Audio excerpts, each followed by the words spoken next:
Japan within months of Germany's defeat.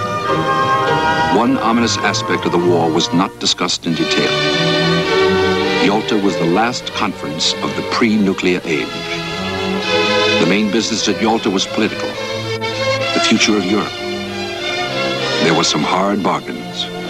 When the summit concluded, the mood was optimistic.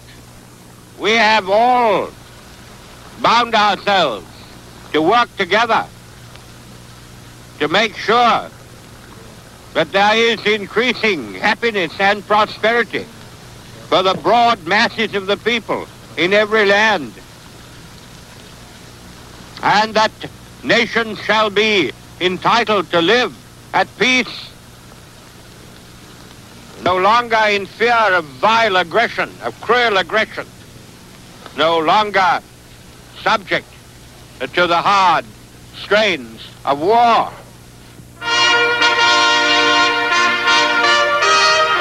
President Roosevelt reported to Congress for the last time.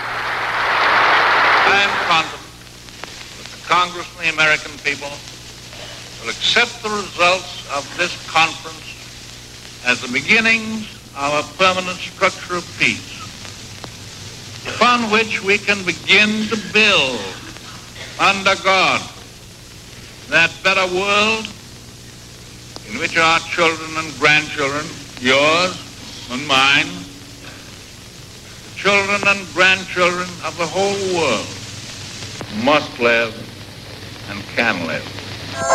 The long-awaited link-up came on the banks of the Elbe on April 26, 1945.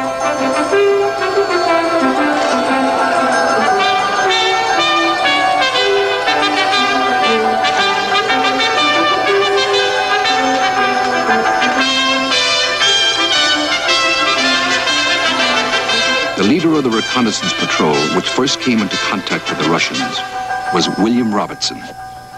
I remember the actual feelings that we had when we crossed the bridge and met the Russian soldiers. It was a time of great excitement. We were very proud to be there.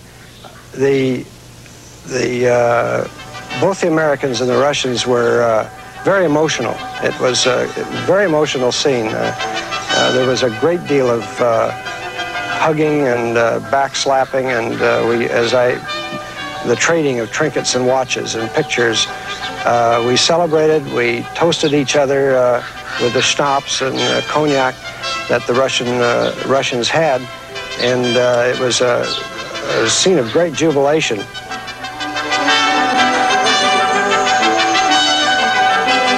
It was all over.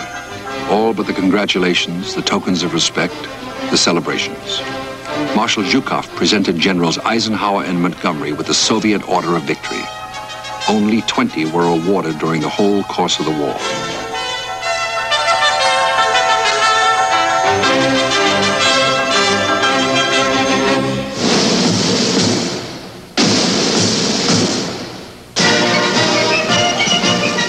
In conquered Berlin, the Allies, east and west, marched like brothers.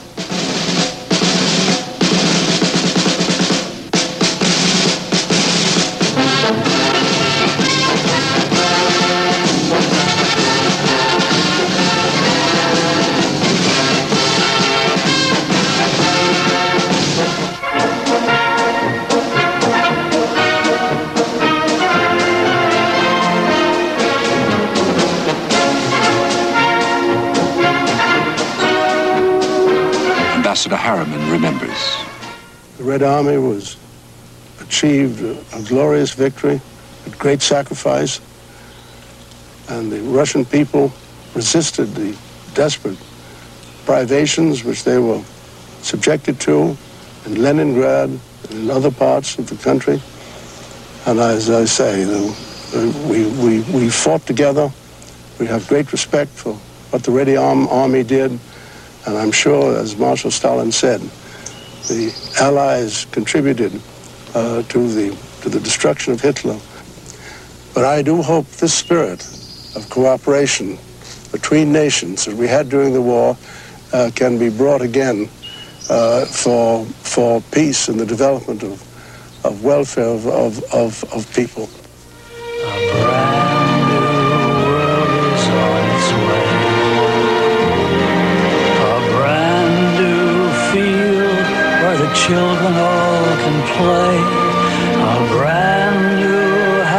to hold and shake. A brand new world, the best that we can make. To these, after 30 years, more than a generation, it was truly the unknown war. Beyond their imagination in its ferocity, its horrors, its scale. In war, in the worst adversity, even strangers became brothers. In peace, it should be the same. A brand new life for you and me, and it's a brand new world as far as the eye can see.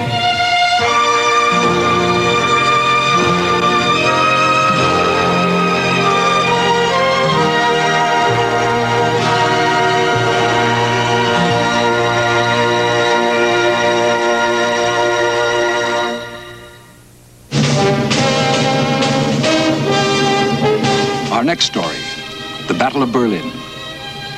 Vengeance came for the Red Army at the end of April 1945, as the Soviet marshals competed for the honor of taking the Nazi capital. The last spasm of Hitler's 1,000-year Reich turned the city into an inferno. It was the climactic battle of the unknown war.